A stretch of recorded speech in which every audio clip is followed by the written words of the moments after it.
Greetings sailors and welcome to the last of the Supporter Week videos, and we're going to round things off with some more warships. And it really is just because these are the last two people that haven't had any coverage this week, that I haven't featured a replay of already. I've tried to feature something from everybody that I had something available for, that's, you know, sent me something recently, because there are more Patreons than this that do send me stuff. But for the majority, it tends to be rather infrequent, actually. There's a couple that send me a lot of things because they have lots of good games, because they're good players. And then there's a fair few more that occasionally send me things, and then there's some that have only, like, very rarely sent me things. But I've tried to have a good spread of coverage. Like, the whole point of when I do these, and this is only the second Patreon Supporter Week that I've done, it's partly to just show my appreciation for everybody that does support me on Patreon. It's the reason why I can keep doing YouTube.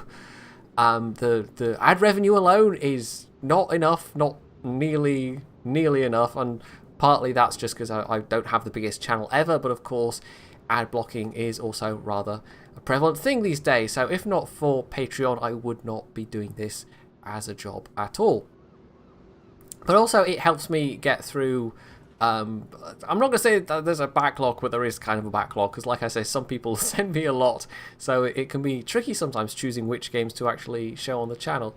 So yes, that's my reason for doing it anyway. And also, of course, there's the bit of self-promotion there, I suppose. You know, hey look everybody, I've got a Patreon, but I do the normal supporter spotlight videos every fortnight anyway, so I hardly think like I need to wave it from a tall building with like a big flag or something. I don't know where I'm going with that thought. Anyway, I might be slightly more like wittery than usual, and that's saying something. Although the last like couple of weeks, some of the videos I've put out have been very wittery, just because my sleeping has just been a bit all over the place. And I would have said last night was actually all right in terms of the number of hours that I managed to get, but today I don't know.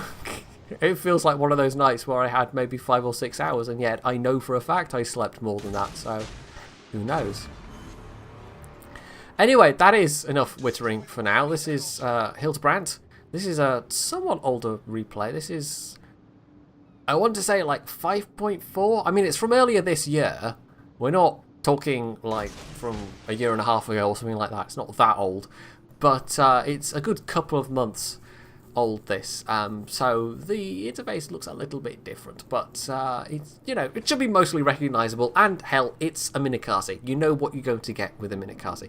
Now he's actually already managed to get a nice kill already, and he's just escaped detection from that Auber, who we can see from the minimap he's turned around and he's heading this way. So I don't think he's expecting this. He was maybe keeping an eye out for those planes, and he has just been lit up from the air. But we're about to see, and there we go, he puts smoke out. We're about to see that, oh look, there's that Auber, who is also well within detection range. And that could be a bit dangerous, except the Auber's attention is very firmly on those things that are coming up from behind him, the Cleveland and the Kiev. So more torps out, but the Auber is not going to last long enough. He's actually going to get... I'm not quite sure what demolishes him. Oh, there we go. Battleship shells. That'll be it. It'll be the Nagato. And there we go. Yes, that had to be some citadels, or maybe just a lot of penetrations. But yes, that's quite nice for Yachty. Not Yachty. Wow, I'm so used to, like, if I put up in a supporter video destroyer gameplay, it's almost always Yachty. That's my instinct, is to say, oh yeah, it's the Minikaze or the Isakaze or the Mutsuki or something. Yeah, it's Yachty playing. No, there are other people that play destroyers. It's just, I think Yachty really likes his destroyers. Anyway, Hildebrand. There we go. Hildebrand has now got a clearer window to move up towards the cap circle and potentially maybe even go for that independence. And I was looking at the map at this point and thinking, this is looking pretty good. They've got a good force on the eastern side. There's a couple of ships coming up the 9-10 line, but in theory nothing they can't handle. Although I think they'd lost one battleship there already. And then they are now coming down on the enemy cap, which is going to force them to divide their forces to come back and try and defend. But, well, they're actually pretty even on numbers right now. They may have the upper hand just in terms of victory points, and just looking at the map, it's looking pretty good right now. They still have as many ships as Hildebrandt's team, so it's one of those situations where actually, you know, it looks good, but it could turn around very, very easily.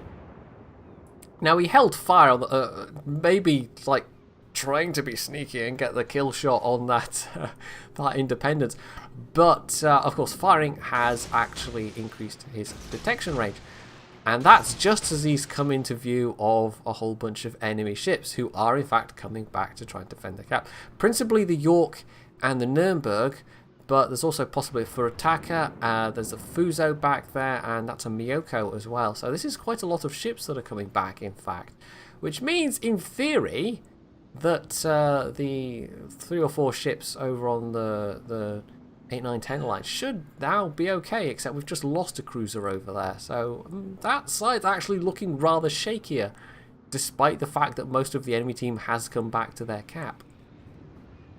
So, although, I mean, again, still even on numbers, this is, I don't know, I was looking at the kind of the early state of the game and thinking, oh, well, this should be a comfortable win just based on what's happening right now, although of course I have the benefit of being able to look at the score screens afterwards.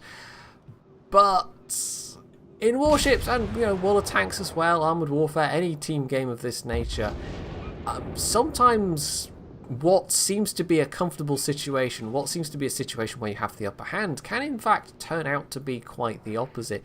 And usually in World of Tanks, I mean, you can't tell in World of Warships, but usually in World of Tanks in particular, it is accompanied by the fact that you get to the end score screen, and what you thought was a comfortable situation, you know, then maybe turns into a loss, and it turns out it was because nobody was doing any damage, even though things looked fine on the minimap. So the minimap doesn't tell you the whole story.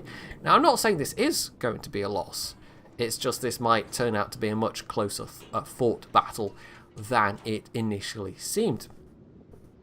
Now, they've lost the Kiev, but that, what was that? The York has gone down as well. The Miyoko and the Nuremberg are pushing into their own cap to defend. The Nagato in the middle, I'm not quite sure what his plan was. And he is going to be able to do some damage there, but he's also now going to be the focus of multiple enemy ships. So instead of coming towards his allies, instead of coming towards Hildebrandt and the Cleveland, he's sort of isolated himself, and all that's really left of the team otherwise is a carrier and a New York that's all the way back towards their cap. And they actually lost all the defending cruisers on that side, and the battleship much earlier on as well. Anyway, that was a very nice torpedo strike. That takes out that Nuremberg, so that just leaves the Miyoko, who is a dangerous opponent, you know, don't get me wrong, but now it's kind of 2 versus 1 with the Cleveland and Hildebrandt versus this Miyoko. But the Miyoko obviously is aware he's here. I mean, he's just nuked a cruiser, so in theory he's going to be a bit more cautious and maybe a bit harder to hit, but we'll see. Sometimes people get so kind of focused on going after a particular target that they then they forget that, you know, there's a destroyer nearby, or that you know, that they're about to sail out broadside to a bunch of enemy battleships or something. People sometimes do daft things. So he's been spotted. He's managed to get himself within detection range, and here comes the fire. Ooh, that's a bit painful. Now that was multiple, like that was a fire and several criticals. So he immediately repairs it. He's also trying to just power away from this guy, and if he gets lucky, that might be 1 hit. We'll see. No, Miyoko's actually managed to dodge. There is a Fuso that, I mean, that Fuso looks like he is making his way back towards the cap as well, so we'll see. The Cleveland, however, at least has a decent amount of health. But of course, don't forget the Miyoko also has torpedoes. And because this is an older replay, we don't get the benefit that we do with the most recent replays, where it actually now shows you in the team messages the method by which somebody's ship gets blown up, so you can tell if they've been hit by gunfire, or if it's due to torpedo, or maybe if they burned out or flooded. You can actually tell. There's a little symbol, which is it's one of the many nice additions that we've been getting in the last couple of patches. So it takes a hit to his steering gear, but his repair party was about to come down, and we've lost the Cleveland. I think that was to the 8-inch guns of the Miyoko. So that's a bit unfortunate. I think the Cleveland, it maybe came out a bit too sideways, but he went down very quickly. Meanwhile, I think Hildebrandt made a bit of a tactical error here, because he's turned north against this island. He ran against the island, and instead of running around the south of it, which would have given him far more room to manoeuvre, he's turned north. That's put him well within detection range at this point. And those 8-inch HE shells, if they land, will be nasty. They will wreck him quickly. So the Nagato in the middle went down. There's still that New York and still the carrier left alive. It's come down to being a very close one. There's a Furataka that's actually approaching their cap, and there we go. He gets the Miyoko. That's an important kill. And apart from that, there's also a Meihan who was last spotted on the 8 line. We don't know where he is. He hasn't been seen for a while. And I think at this point, Hildebrandt decides, okay, that Fuso is probably along. It looks like the New York is coming to back me up. So he turns to re-engage. Now that is maybe a little risky, because the Independence is being basically left alone to try and defend against the Furataka. And if he gets lucky, then he can kill the Furataka. If he doesn't get lucky, then there's a problem. Because the Independence himself might then just be dead. Now, he does have an island between him and the Furataka at the moment, but it's not that easy to outrun a cruiser that really wants you. If you can go in a straight line, sure, but the moment you have to start turning in an aircraft carrier, which carriers generally have worse turning circles than anything else for their tier, even battleships, but there might be some tiers where that's not true. But I just know that the higher tiers, like one of the complaints about the Grosse Kurfürst was that the turning radius is so big, and then Strangers, it was probably Strangers 1, 2, 3 went, it's almost as bad as the high tier carriers, or as bad as the high tier carriers. So yeah, the high tier carriers, or just carriers generally, don't have particularly good turn radiuses, even though they are usually fairly good in a straight line. So he's getting he's still within stealth torp range, but he's actually getting close enough now that he's about to be spotted. Oh, I would have engaged my, oh, there we go, he's just gotten away with it, but I would have engaged my my speed boost at this point, just for that extra bit of that extra bit of help going faster. Anyway, he does stray a little too close, and that gets him spotted, which is not good. Now, he does connect one torpedo, and he's dropped spoke, which is handy. So the Fuso, I mean, we know for a fact the Fuso will have engaged his damage repair. That New York, meanwhile, I think kind of like got almost to the point of being able to back up Hildebrandt, and then decided to go back to the cap. So that was maybe just a bit of indecisiveness that came at a very bad moment, because it now means that when this Meihan pops up, this is not good, that Hildebrandt is in serious trouble, because the Fuso doesn't nail him. I mean, there is at least a reasonable amount of time between the Fuso's reloads, but this Meihan's rate of fire is a big problem. Now, those torpedoes, though, those look good. Those look very good. So our first group misses, but he's going to get at least, what, 2 of the second group? And then it only turns out to be 1. And I was kind of surprised the first time, and I was like, oh, that looks like multiple hits. And then, nope, it's just 1. It's just 1. And at this point, yeah, I mean, he gets more torpedoes out, and that's all well and good. He might kill something with these, but he is almost certainly going to get killed himself at this stage, because this Meihan is well within spotting range, and just that rate of fire, like, he cannot take these hits. He absolutely cannot take these hits. So the Meihan dodges, he's trying to fire back himself, but this is not looking good. This is 1 or 2 more volleys, and he's basically done for. So, thus ends Hildebrand, unfortunately. The Fuso is left alive, the Mayhan is left alive. The carrier did take out the Fur attacker, at least I think it was the... No, it wasn't the carrier, it was the New York. There we go. So, the New York successfully defended, but now the New York is basically, apart from the carrier, alone. Now, it's kind of lucky for the New York, and this is sped up. I'm trying it again, because the response the first time was pretty good, but... yeah, it sort of lets you at least keep tabs on what's happening on the minimap, even if it's maybe not the most interesting bits of the game. But yeah, the New York, at this point, I mean, maybe he just chokes under the pressure, but he's making the absolutely fatal mistake of, instead of trying to shoot the Fuso, the target that he can see, he is just firing blind into the smoke.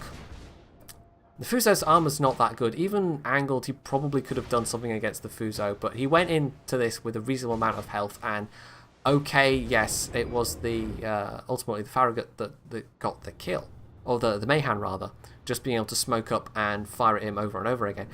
But if he'd taken out that Fuso before dying himself, this team might still be ahead on points.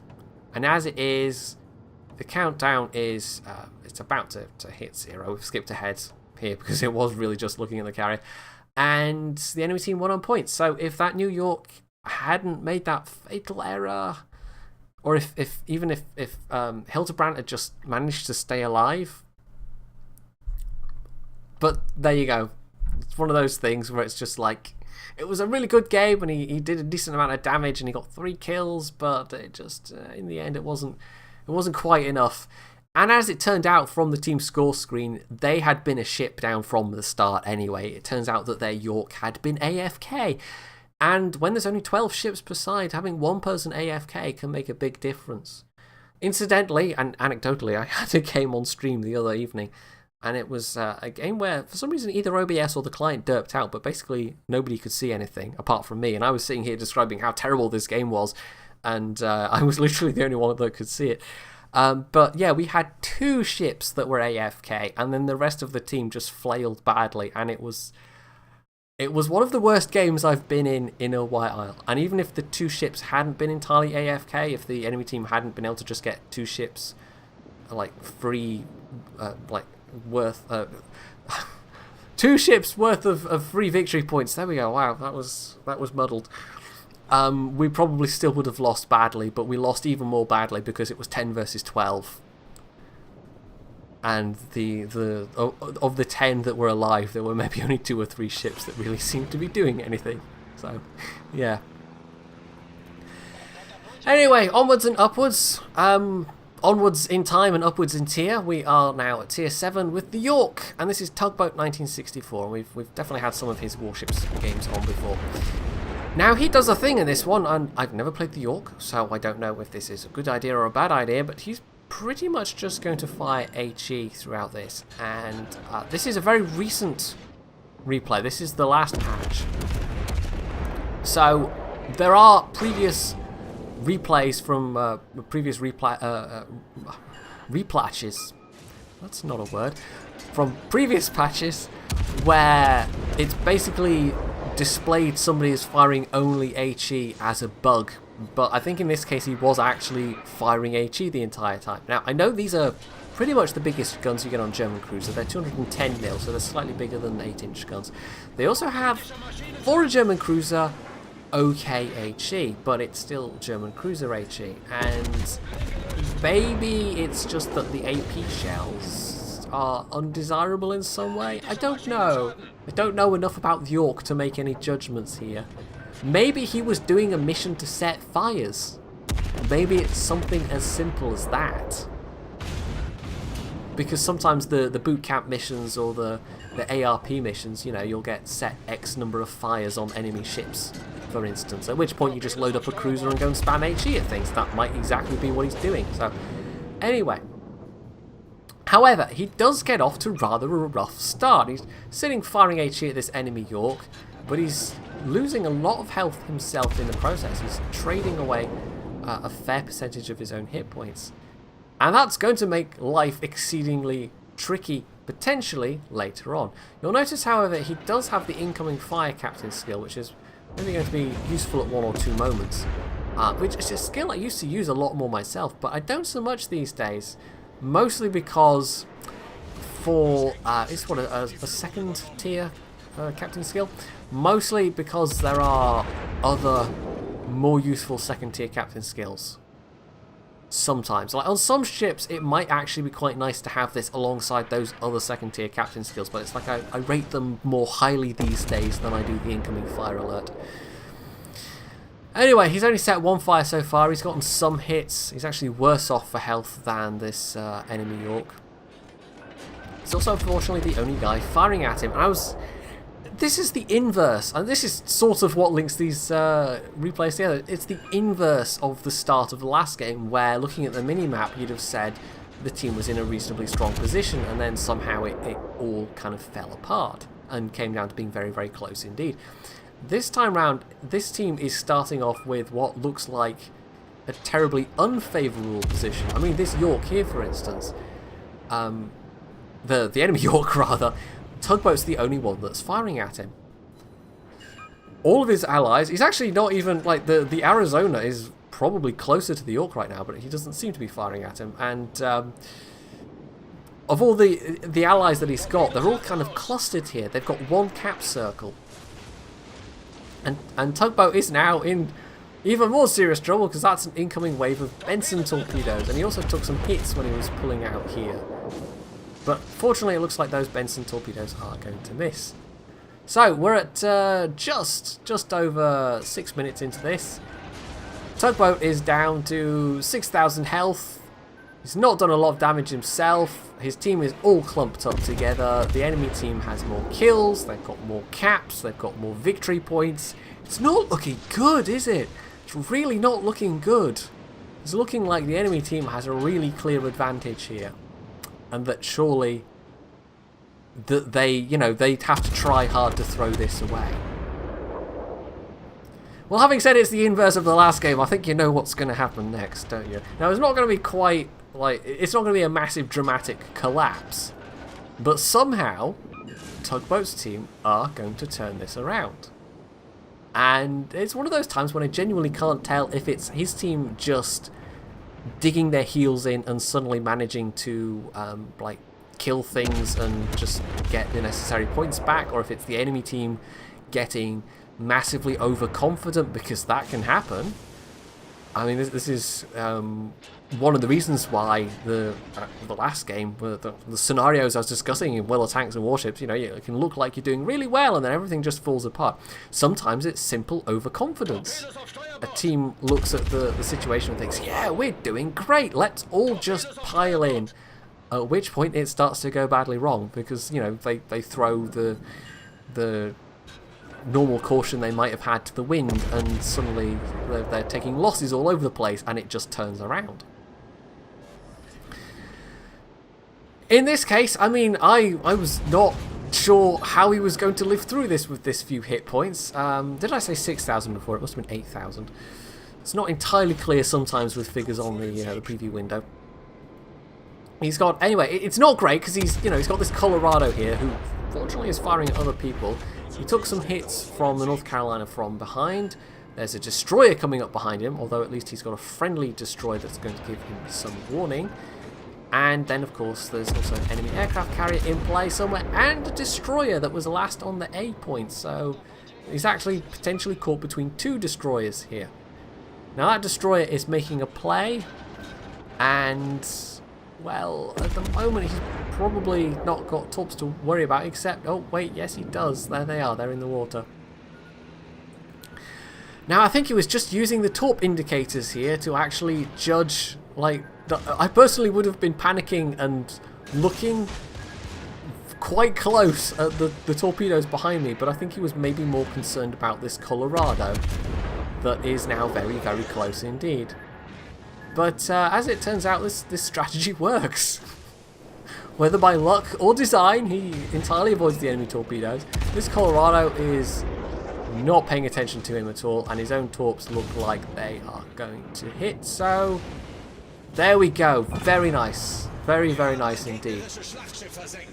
So that Colorado, I don't know. I don't know, he didn't stick together with his team. He just kind of sailed back off his on his own down south. The North Carolina has sailed off on his own up north, although possibly there's a destroyer with him. The destroyer that was behind Tugboat has managed to die. They've recapped B. Tugboat is going to jump in and recap A. And of the team that pushed round from the west, they just seem to have been unable to effectively deal with Tugboat's team. They've also been massively whittled away. Now, Tugboat's team have lost ships themselves in the process, but from that initial situation where it looked really dicey, we've now come to this situation where actually it's now pretty much on a knife edge, at least in terms of the numbers of ships. They are still massively behind in points. The enemy team is 900 at 900 points, and Tugboat's team is not even halfway there. So this is still an uphill fight. They have to kill things, they have to not lose more of their own ships, and they have to get basically all of the cap points, because otherwise even just one cap point is going to make a big difference. Now, they have traded some more ships. I think they lost 2 ships. No, they lost 1 ship, but they killed 2 enemy ships. The North Carolina's gone. The Arizona is dancing with the Hatsuharu, and I thought, surely the Arizona is screwed. Our remaining destroyer has, the Mayhan has actually managed to find their carrier, and is just pummeling him over and over with gunfire. So it's literally come down to 3 versus 3, but the enemy team are still massively ahead on points. If the Arizona dies, that's a battleship's worth of points to the enemy team, and they're not really going to need much more to win at this point. But they're not getting any victory points from the cap circles, crucially. The Mayhan is being blocked from capping by the carrier, but the carrier is not going to last forever. And of course, whilst a cap point is in the process of being capped, it provides no points for the enemy team, and sometimes that alone can be crucial. Just blocking somebody from capping, even if it means you're not getting the cap points yourself, or you know that you're able to then fully cap, even if you have to back out. Just blocking it for a period can be useful. So the Arizona takes down the Hatsuharu, which is incredibly useful, and that's bought them a bit more breathing space. And once this Lexington goes down, it's literally just going to be a hipper. Now, the temptation would be to kill the hipper, but I think they're all aware that it's still very, very, very close. And there we go. Will he get the kill on the Lexington? No, the Mayhan gets it, but that's fair enough. The Mayhan would have done most of the work there. But Tugboat was able to get a couple of hits in himself. So again, we're just running things at a faster speed. The hipper is now in a very unenviable position. They are basically, like, the enemy team are getting no more points, and the hipper has to find something and kill something if he's to be within it, if he's to have any chance of salvaging this. But there's also the fact that time is rapidly running out, so the hipper would have to work very quickly indeed. So the hipper knows where the Mayhan is, because the Mayhan just decided to sit on the D point and try and farm air kills, I think. Because, of course, those fighters are only going to be in the air for a certain amount of time after the carrier dies. However, that, of course, gives his position away completely to the hipper, and I think that's what the hipper was trying to do, was go for the one position, the one ship that he knew the position of. But this brings him within range of Tugboat, and of course, vice versa, it works both ways. So Tugboat's got to be careful here. He's just sailing away, he's trying to present a small profile, he does a bit of wiggling, because he really can't take a lot of hits. He really, really can't. But on the other hand, this is also useful for the Mayhan, who is scrambling to get south, because the Mayhan is, almost the more vulnerable target. And there we go, there's the 1,000 points. So that was a bit of a close game, and probably the most significant contribution of Tugboat to that game was killing the Colorado, who was just blissfully unaware up until the point when it was all too late. But between killing the Colorado, close enough range to get the close quarters expert, and the capping that he did, he was actually second place on the team with a very respectable 2.6k XP. But damage-wise, I mean, that was not super spectacular, but still 70,000+ damage for a tier 7 cruiser. That's not bad. You know, if I do that in my Pensacola or my Indianapolis or even my Miyoko, you know, if I can get above that amount, I'm usually fairly happy. So for the York, yes, I think that was probably an okay game, but like I said, I really don't know the York at all, so I can't really judge. I really can't judge. So that's it for Support Week videos. It'll be a fortnight from today. We'll resume the well, not from today, a fortnight's time rather, that we'll resume the usual supporter spotlight vids.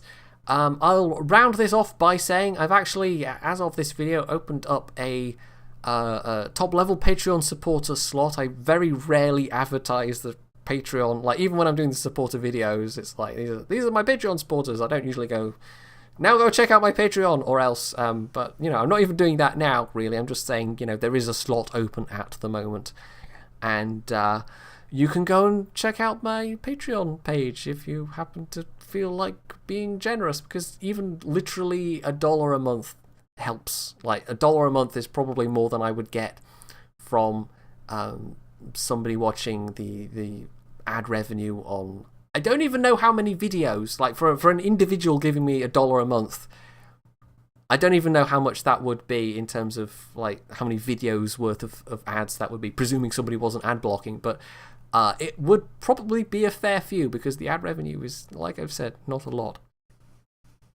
So hopefully you have enjoyed this pair of replays and just the supporter week generally. If you have, you can leave any comments below. You can sub to my channel if you haven't already, and as always, stay tuned for more.